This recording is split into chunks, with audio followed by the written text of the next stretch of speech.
My guest today comes to us from Valencia in Spain. His name is Richard van der Blom. Richard runs a LinkedIn and social selling agency called Just Connecting, and he's an absolute gun when it comes to all things LinkedIn. His content is top notch, and I recommend you follow him today, this very minute. Well, make sure you listen to the interview first, of course, but then do follow Richard on LinkedIn. I got Richard on the show specifically to chat about his recently released LinkedIn algorithm report, which has gone viral on the platform, and rightly so. The report is comprehensive and took over 1,200 hours of work, and with some 10,000 posts analysed in the process. Plus, we cover heaps more, everything LinkedIn. Let's get into the show. Welcome to the show, Richard. I often ask people what they were doing 10 years ago, although I haven't been doing that in recent times. But 10 years ago, did you ever think that the word algorithm would form part of our day-to-day vernacular? I mean, algorithm, what sort of word is that? And now, No. To be honest, no. No, because if we talk about LinkedIn in particular, 2012, you're mentioning. I mean, people were just trying to understand what LinkedIn is about. No, I remember that back in 10 years ago, people were saying like, okay, LinkedIn, another social media platform. It started to become big in around 2011, 2012, but people were not talking about the algorithm. They were talking just on like, okay, how can I use it? And we were not even talking yeah. about any content challenges at that moment. Indeed. And with yourself, did you think you'd be an algorithm expert fast forward 10 years? I don't consider myself as an algorithm expert, I think, because it's impossible to be an expert about an algorithm. The only thing is you can do is on a micro scale, test it yourself and simply do some A/B testing with your post. And practically what we did it from a micro scale and a bigger scale. That's all we did. So we tested with a lot of posts what happens. I don't pretend to be an expert because if LinkedIn tweaks some buttons, then probably we need to start all over again. But to understand like the big lines, to understand what's working, what's not working, I think that's the most important nowadays. Yeah. So I mentioned in the intro, of course, that you've got this algorithm report, and it's very meaty. It's the fourth time you've done it. There's something like 57 pages, and it's gone viral for very good reasons on LinkedIn. Very comprehensive, done a lot of work. Something like 10,000 posts have been looked at, and 1,200 or 1,400 hours or something put into it. So that's a meaty body of work right there. Just to kick us off, what are some sort of the key findings that you felt that jumped out at you? And there are so many, so I don't expect every one of them, but more from a general sense. And then we'll go into some more tips based on your findings and your expertise. Then how do we put some of those into action? But from a more general point of view, what are some of the bigger findings? One for me was that it's good to know that 99.9% of people are getting less reach, because I know I've experienced that in the last sort of 12 months. Reach is being screwed down a bit. But what are the ones that jumped out to you? Well, that's actually a very important one you mentioned, I think, because the majority of us belong to the 99.9%. So for the majority of us, it's less reach. And the reason why is very interesting because a lot of people that are publishing content on a daily basis, or maybe even 2 or 3 times a day, they adapt their content strategy and they get more reach. And compared to last year, one of the biggest changes was that until about 14 months ago, it was impossible to have 2 posts of the same author in your feed. So you could scroll no matter how long, and LinkedIn would not show you a second post of the same author. They have, for some reason, they've changed that policy. So now, for example, if I scroll and I keep scrolling, it's possible that I see the same author with 3, 4 posts. And some of the posts might even be 5, 6 days old. So this means that the biggest content creators are getting more reach. And Right. for 99.9%, it becomes more hard to get reach. Another thing, which is even more important now compared to, let's say, 2, 3 years ago, is that obviously it's about the content, it's about the quality of your message. No, you need to have a message that resonates with your target audience, that has added value. But the Yep. way how you wrap your message, whether it's a video, whether it's a newsletter, whether it's a carousel, whether it's a poll, impacts the reach. So different formats have a different impact on reach. I think people need to realize that. And as a result, we see now that a lot of people, they jump on the carousels, while sometimes their content is not suitable for a carousel. Nevertheless, they go for the format because they have read probably in our story and in many stories that carousels are like the new gold on LinkedIn. So Yep. format is very important. And then another thing is that LinkedIn wants us to spend as much time on the platform. So what we have seen is, if you publish a post and you spend some more time just before you publish it or after you publish it and engage with other content creators, engage with other posts, they will give you additional reach. So going to LinkedIn, write your post, publish, and leave the platform will bring less results than if you just stay 10 minutes more on the platform and you engage yourself. Yeah, that's a really interesting point, that one. And you were talking about, like with people that are, who are creating content and publishing it often. But I think you said in the report that something like 5.2% of all members are publishing content. That's all. It's an increase of 0.5%. So it's an increase.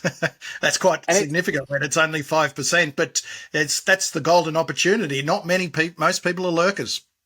no, that's I absolutely agree. And sometimes when I give a training and I give away this number, I say 5%, then the people who are in the training, some of them say, well, then I don't need to do it as well because I belong to the 95%. And no, just look at it a different way. Look at this. It's a huge opportunity for you because you can still stand out if you start publishing content. I'm not talking that you need to jump from non-publishing to once a day. You can do once a week, or I don't know, once every 2 weeks. Yep. Because the 5% is included people that do not publish the post themselves, but just reshare posts. Those are also Right. included in the 5%. So it's even Wow. less. It's an amazing stat. It's not many at all when Yeah, you look at it. yeah. Well, given the amount of people who are on the It's on the still platform, 45 million people. It's still 45 million people that produce that's true. content. So I was trying to calculate it in my head, but yeah, I'm yeah, glad you came to my rescue on that. yeah. And you talk about there's a golden moment about after you have published your post. So, how does LinkedIn treat you when you put up a post? There's a time limit, I believe you've talked about. Well, obviously there's not a fixed time limit, so it's not that somebody like sets an alarm. But what we have seen is that, and this used to be much longer. It used to be, I think, about 3 years ago. It was like the first 4 hours were very important, and Yep. now like everything is going like everything is speeding up. So now what we have seen is that posts that get a huge amount of engagement in the first 90 minutes after publishing, they tend to kick off much faster and in the end also get better results in terms of reach. And that's also something that's very interesting, Trevor, because we talk a lot about reach in the algorithm report. And I received a lot of comments and private messages where people say, Richard, you talk about reach, but it's all about conversion. And I totally agree with that. But it's very difficult to get conversion if nobody sees your content. So it's like, first you need to get reach. If you have the right content, you will get engagement, which means people are liking, commenting, which means more reach. And Yep. eventually that means more conversion. So Yeah. reach for me equals more engagement, equals more conversion if you know what to post. Yep. That's a very important thing, because especially in the last 6 months, Trevor, and I don't know if you have noticed the same, I see a lot of people writing about how to tell a story on LinkedIn, how to format your post, how to create a carousel. So we're talking more about how to wrap the content, while the real challenge is, what are you going to say? Yeah. Yeah. And that's the hardest part. I mean, and that opens up a whole can of worms, of course. We can Yeah. discuss that later, but what are you going to say and how's that going to move your brand forward? In terms of the that 90 minutes that you've found, is it true that the first 90 minutes makes a difference. So if you've got a really important post, you might want to get some friendlies to just give you a bit of a kick along. If it's, you don't do that all the time, and I'm not talking engagement pods, but there's that first 90 minutes. So your timing of it is important when it goes out potentially. When people are actually on it and can see it. Isn't it again a bit later in a day, or within 24 hours it gets a second kick, or am I thinking about it goes first 90 minutes is to a smaller group and then it gets kicked off into something larger for up until 24 hours? I think it's the last one. What we have seen is that LinkedIn is going to test your posts with a smaller audience in the beginning. It's a percentage of your connections. For those who have creator mode enabled, followers are also included. That's very important because on average, followers are more engaging than connections. And that seems like for some people very strange to hear, but it's true because you might have been connected with people you've met in the past, previous work relations, previous buddies you met at study, and you're connected because something in the past, but you're not necessarily connected because they like your content. But followers, especially the ones who recently started to follow you, they follow you because they want to see your content. So imagine LinkedIn showing your content, your post to 100 connections or 100 followers. I guarantee you that from the 100 followers, you get far more engagement. So only if you have creator mode enabled, LinkedIn directly starts to show your posts also to followers. So that's for me a no-brainer why you should have creator mode on. Yeah. And then they show to a small percentage. It's something between 4-8 for some of us, maybe 10%. And based on their engagement, LinkedIn is going to show the post to more people inside your network and outside, second, third degree. So lack of engagement from your inner circle seriously harms the end result of your post. Which means, like you said, more or less there are 3 ways how you can support your own reach. First of all, if you have a very important announcement, it might be wise to send some messages out to people that say okay, I just published that. It would be awesome if you do a comment. Yep. Personally, I don't do that much, but it's possible. And again, I'm very against any automation pod because it's killing the trust on the platform. But Agree. If I have a really important message, I might reach out to 10 of my colleagues and say, hey, if you would like to post a comment, it would really help. Yep. Second, it's you need to convince people that they ring your bell, because all the people that have rung the bell on your profile, they also get an instant notification, and they might not be included in the first batch of LinkedIn, but because they rang the bell, they get your message. So I really saw that since I have this call to action at the bottom of every post where I say, hey, if you want to see more of these insights, follow my personal hashtag, ring the bell, and I've really seen the impact on the kickstart of my posts. Yeah, that's interesting. Is the bell only for if you've got creator mode turned on, or is it for everyone? No, it's for everyone. It's visible on the profiles of connections, and it's visible on the profile of the ones you follow. So even if you have, for example, this great prospect or this great content creator and you're not yet connected and you do not want to send an invite, or you don't dare to send an invite, just hit follow and then the bell appears, and then you can literally subscribe to every post this person is creating and publishing. Yeah. So after doing the report, and I guess you've been doing it for 4 years, so you've noticed incremental changes, and you've probably got new things popping up and old things that aren't as relevant. But what was the one thing that took your breath away and you said, I didn't see that coming at all? This year, you mean, compared to the other years? Correct. Yes, this year. It's one of the smallest. Well, it's not one of the small. A really a detail in this year's report, which took a lot of people by surprise, is that if you engage with a post, it's actually the first action only that has an impact.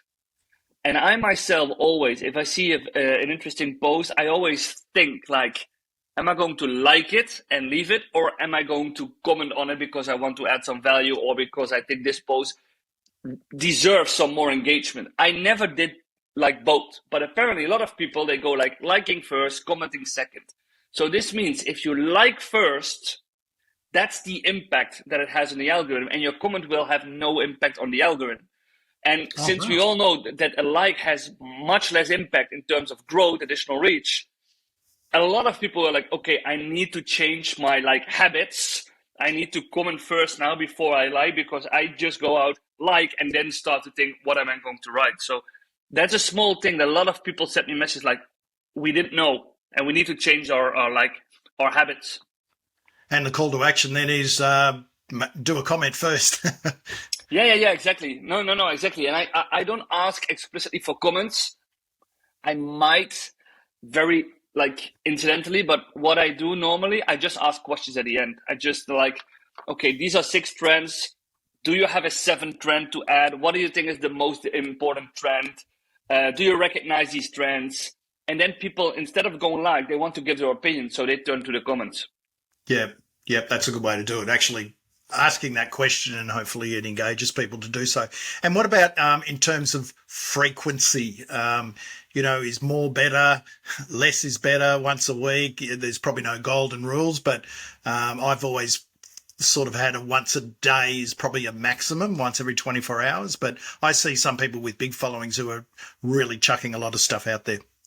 Well, this is a very important point, because I've actually seen uh, post as a reaction on our algorithm research where they said, okay, let's debunk the myth that you cannot publish more than once a day. And it's apples and oranges, because I always said, I've even seen it in my own reach. If I would create 3 high quality posts a day and I would publish them, my total reach of the day obviously would be higher than if I just publish one post. It's Yep, normally, or it's completely normal. But what we were talking about in the algorithm report is that the average reach per post goes down if you post multiple times a day, because LinkedIn, like, just they don't have the time to like show the post to your entire network, and there is your second post and there is your third post. So your reach is more scattered, but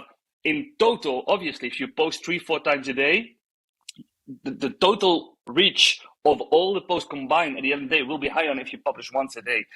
yep, I don't like to say anything about frequency, and normally I don't in my trainings, because I always go like, you need to have quality content. If I don't have anything to say, I'm not going to create a post simply because I need to post once a day. So I think last year I published 270 posts. So that's about 5 a week. So it's quality first. If you can keep up with 1 post a day, that's already like massive. It's awesome. Hey, if you have 10 quality posts that you want to share a week, go ahead, because again, your total reach will be higher. But we were talking about the average reach that will yep, decline if you publish more than once a day. yep. Yep. And what's the thing about doing an edit? Like if you I think I've seen you talk about if you go in and do an edit straight away, you really get penalised. Yeah, it depends on what your definition is of really get penalized, because it's about, I think, I don't recall the exact number, it's about 10-15%, but Okay. it's of your first batch. Okay, so it's if you normally have 6 to 8, let's say you have 1,000 connections, you publish, LinkedIn shows it to 80 people, 8%. Then now, if you edit your post, LinkedIn will show it to 80 minus 15%, so to 70 people. Right. But we're still talking about the first batch. And if those Yep. 70 are going to engage like crazy, your reach could be even higher than if you haven't Right. edited. But But if you left it later, then it's more out there in the wild and it probably won't have as an effect. So it's really exactly, because it's at the starting point, not because exactly, you're not because you're editing it. It's when you edit. exactly. And people also doubt that this is true, but we have seen it with multiple people in our group of the people that we research, and I also saw that a lot of people said like, "Hey, this happened to me. I edited my post and it went like numb." For me, it's just a response of LinkedIn to behavior of some of the members that want to like gamify the algorithm, because you probably know that a lot of people in the past, they would create a post where they really would like to have an external link to their website, and then they would create a post without link, publish it, go to the three dots, edit the post, put in the link, and then save it again, because LinkedIn like analyzes your post once you published it. But if you make additions, edits, they don't do they don't have a new look on your post, so they don't see that you have added a link. So that's, for me, it's just like a response from LinkedIn to some of the behavior of people trying to put in an external link, but just by editing their post. Well, now you've used the golden words external link. What's your latest thinking on whether that, how much it penalises you? So it clearly does penalise, but it's kind of how much. I mean, it's probably more so with a Facebook. But what's your take on it? I think it's one of the biggest issues for content creators, and also for a lot of marketing and comm departments, how to treat links. And there is much more research than ours, and all the independent research shows that LinkedIn posts with external links are getting less reach. Now, the real question is that because of the algorithm, or is that because people just don't want to click on links? Because, hey, I'm spending my time on LinkedIn, I don't want to go to your website, so I see a link and I just skip the link. LinkedIn obviously says it's the latter reason. LinkedIn says it's not we are penalizing, but people want to spend time on LinkedIn. They do not feel comfortable to go out.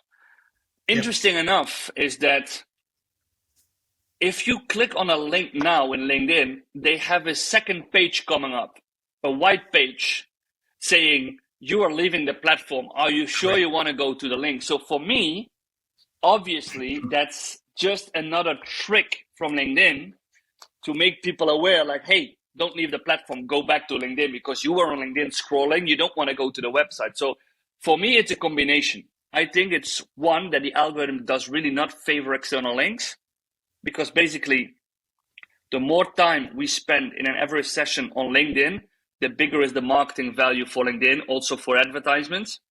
Second, I also think that people, like, if I'm scrolling to the feed of my network, to my peers, my influencers, I do not click on links myself. I do not want to go to their website. I just want to see what people are posting on LinkedIn. So I think it's a combination of both reasons. So with your original, the original one I saw, you may have had a couple, but I think the original promotion for the algorithm report, and came up, and I wanted to, there was no, I don't think there was a link to it. I think the way I got it was I clicked onto the, because it's done as a document, a PDF document. I've clicked on that, and then I can download and read it further. Is that why you didn't put a link?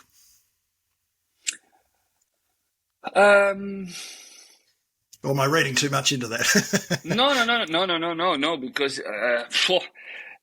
the number of people that reach out to me via direct message say, hey, why don't you put it on the website and gate it? And you get so many email subscribers. You get like literally thousands of email subscribers, because everybody wants to have the algorithm report.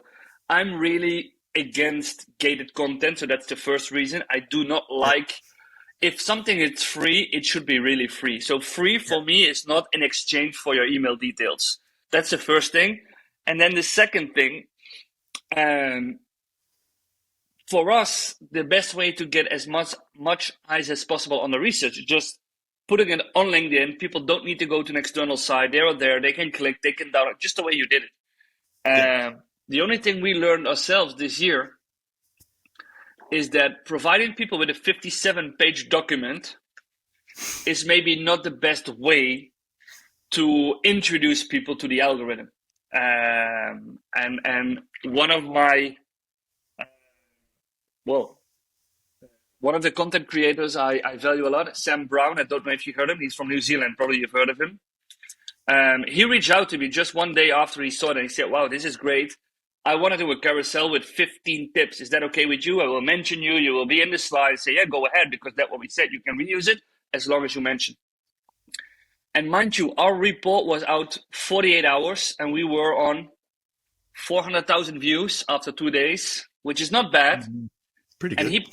he published his carousel post, and within 8 hours he reached 500,000 views within 8 hours. And I saw it.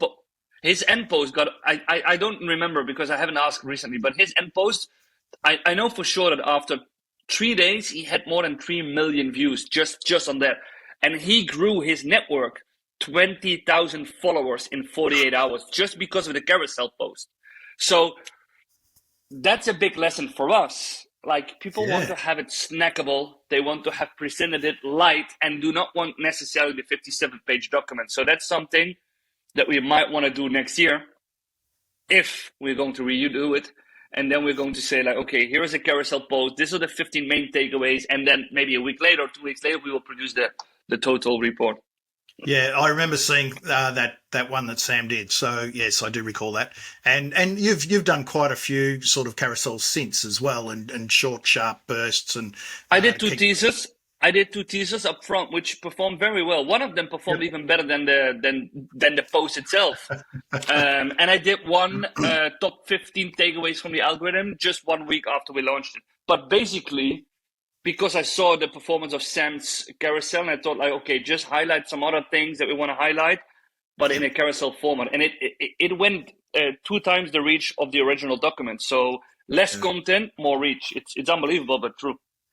Just shows that the little sound bites and the little snippets that lead back to the bigger meal. That's a strategy worth looking at across any owned media product, I suppose. So let's just roll into how, some tips about how people can get the most out of LinkedIn based on what you've been seeing in your research, and sort of more tactical. So you're just recapping a couple of things. You believe it's better to be on creator mode. That's the number one thing for you. If you publish at least twice a week yourself, if not, no. But you need to have a minimal frequency of 2 posts a week. And I'm not talking about reposts or reshares, but own content. Yeah, then I believe you will absolutely benefit from it. And potentially, if your quality is there, publishing probably more than twice a week is probably the go anyway, if you really want to nail it. If you want to make an impact, it's absolutely, I would go like ideal frequency 3-4 times a week. That's something you should aim at. Yep. So going into creator mode for that. The other one is when you publish, to allow 10 minutes to stick around and start commenting on other people's stuff. So, you might even have some of those, I guess, posts that you've been looking at during the day, and for the next day you sort of bookmark them and you can go straight to them and have your comments all ready and that sort of stuff. So you could be quite purposeful about that, I'd imagine, as well.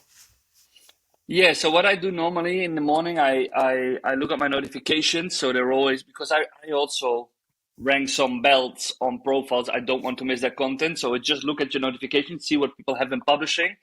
And I also have a list of bookmarked profiles, about 20, where I have a direct link to their profile, but to their status activity. So if I click on the link, I go directly to the latest post and I just comment. And that's absolutely gold, because you can see, especially if you start engaging with people in your industry or people that have valuable posts also for your target audience, and you start to engage with those posts, you will see a lot of benefits from people coming from the feed to your profile, people responding to your own comment.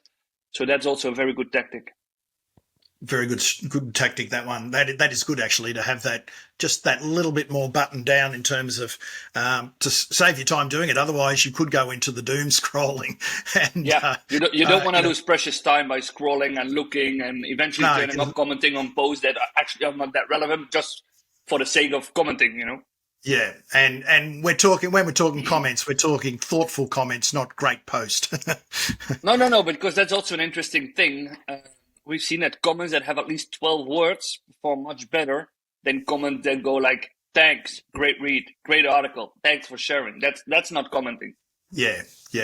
And so in terms of ideal video length. I think you said something between 20 and 60 seconds in a square format. What's your take on video? Because, 2 years ago, even a year ago, but certainly 2 or 3 years ago, it was video, video, video, video, and LinkedIn was really giving video creators a lot more juice.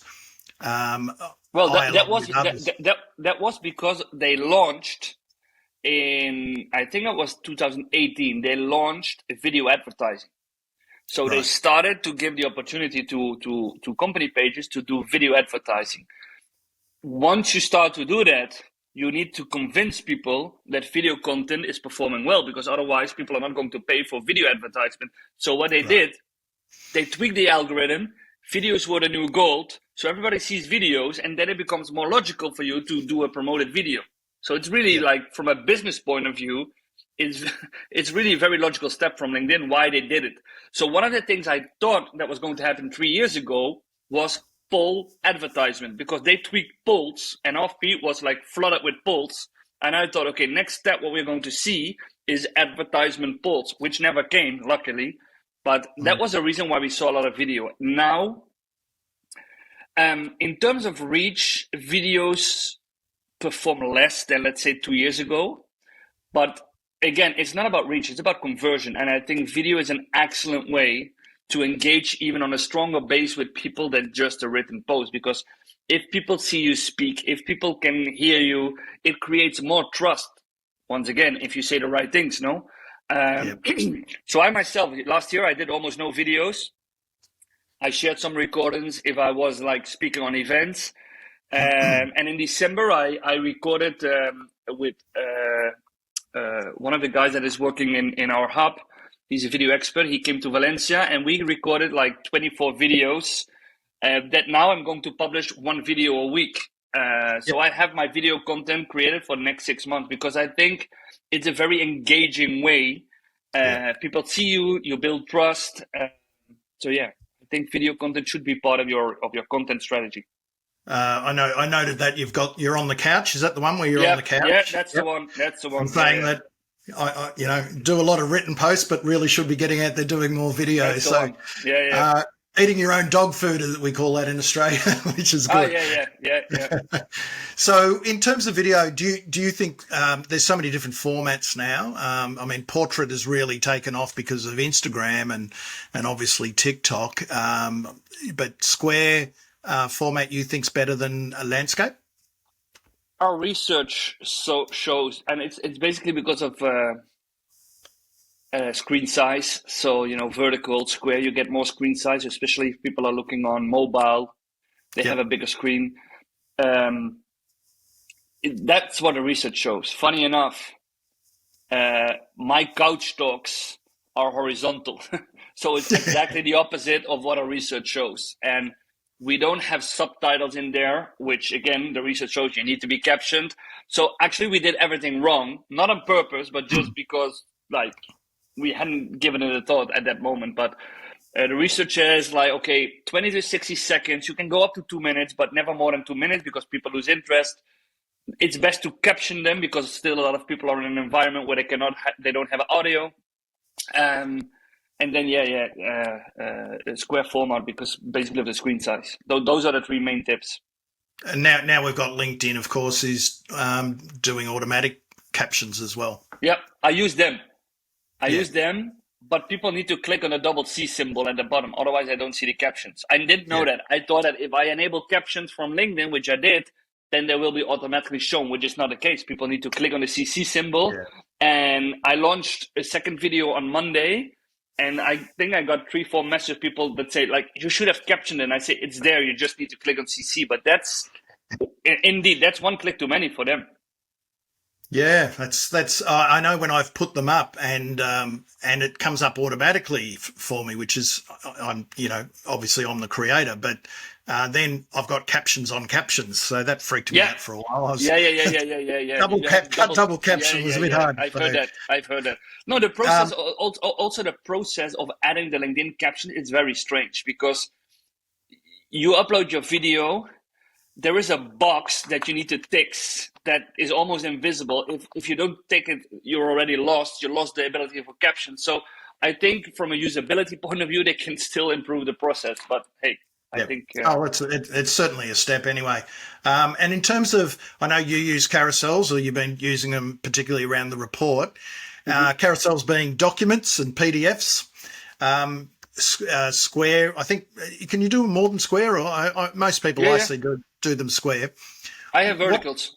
yeah, what do you like them, of course, but again, your content's got to be good, like just because the format works or is seen to work, if it's not really good content then and doesn't tell a story, then it probably don't use them for the heck of it, is what I'm trying to say.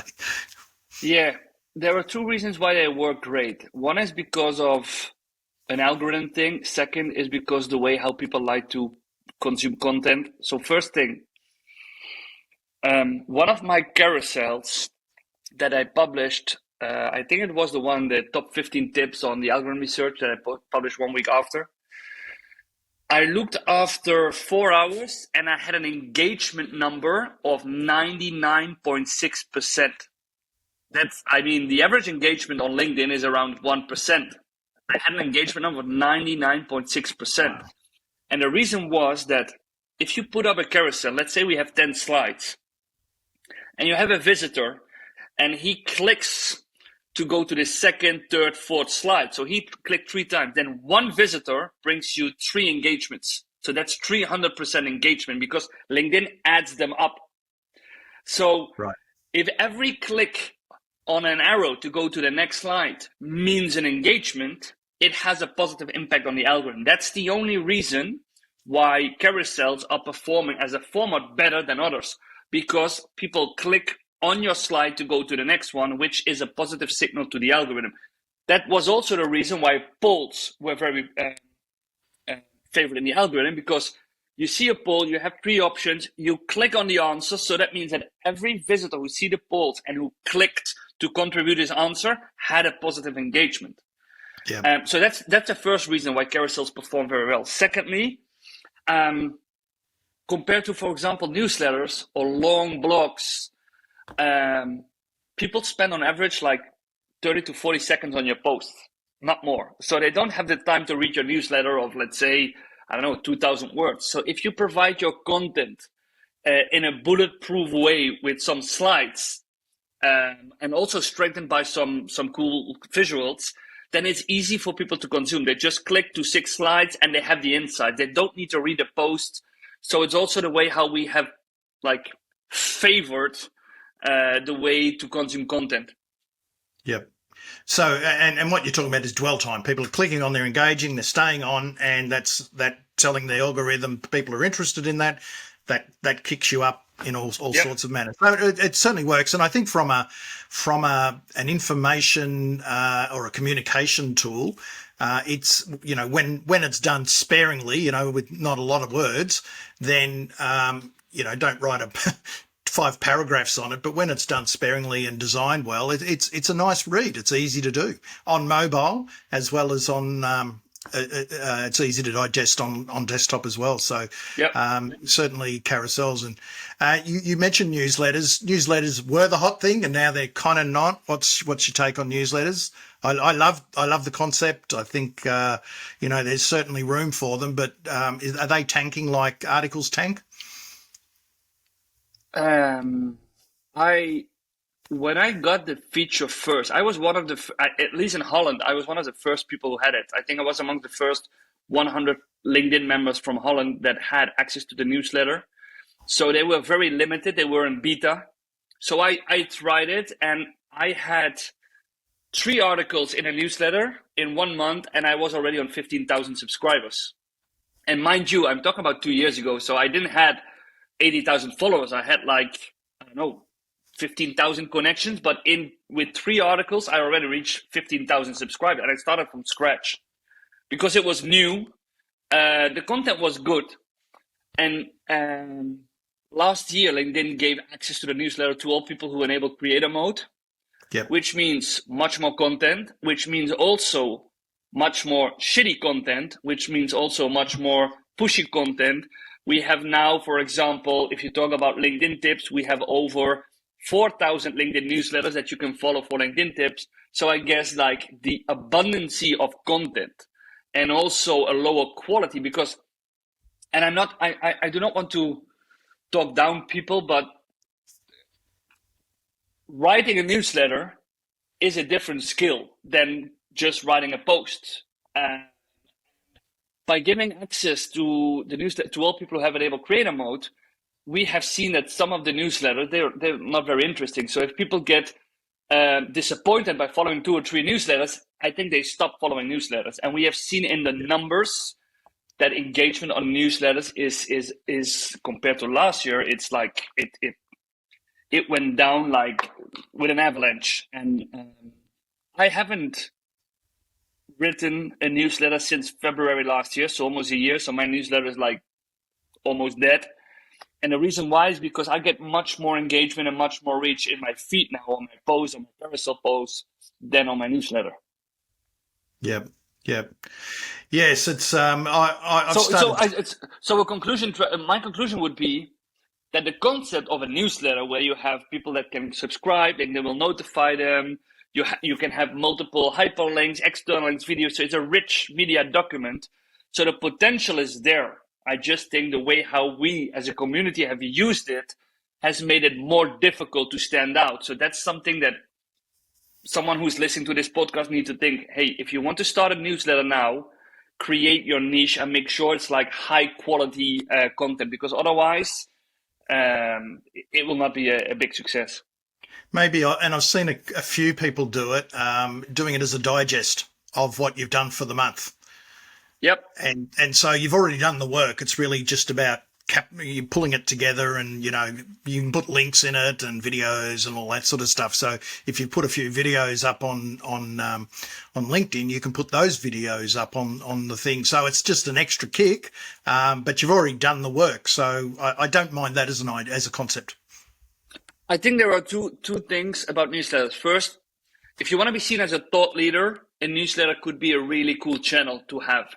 And go for like once a month and exactly what you do, and show your community what have you been up to in the last month, what have you done, give them some insight. Once a month should be a frequency you can maintain. And Yep. Second, for a company to have a newsletter, because companies were also given the ability to write a newsletter, that's also a channel that I think many companies could really use to engage more with their community. I agree. And Michelle J. Raymond, who I think you'd probably know, she'd be agreeing with you on that score as well. Oh, yeah, she is. Yeah.